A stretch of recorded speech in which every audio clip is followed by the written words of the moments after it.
My favorite hiking, fishing, and hunting trips with my dad. Well, I only went on one hiking trip with my dad, and that was to the Bridger Wilderness. I have never seen my dad, only once in his life, for one 5 day period, was he completely relaxed, carefree, laughing, and joyful. I always saw him stressed out, wired up, he was just a different person. We got away from the phone, got away from work, got away from the railroad, got away from carpet selling.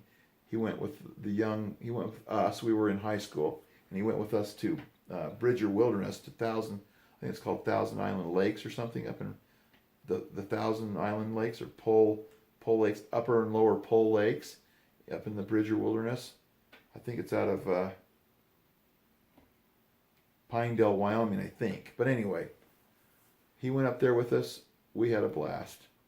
I absolutely loved being with my dad. I loved being with my dad, hunting, fishing, hiking, whatever it was. But that's the only hiking trip I ever went with him.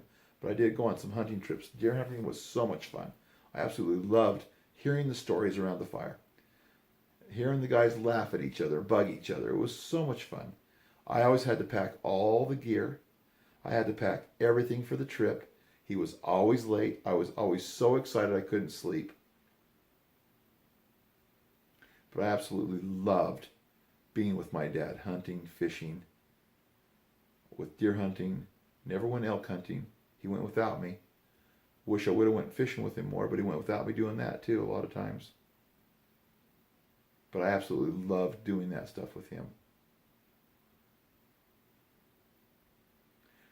And consequently, I've done a lot of that with my kids. I've snowmobiled a ton with Brandon and Sean, and some with McKay. I've dirt biked with McKay a ton. I've hunted with McKay some, Brandon some. Sean not too much. He doesn't hunt too much. But loved being with my dad. Always looked up to my dad. Even though he pissed me off and he was difficult to deal with. I absolutely loved him and looked up to him. I wanted to be as tough as he was. Was never tough like he was though. He was strong, unusually strong. Fiery guy, motivated, but he was definitely a go-getter. Kind of spun his wheels a lot, but he was a go-getter.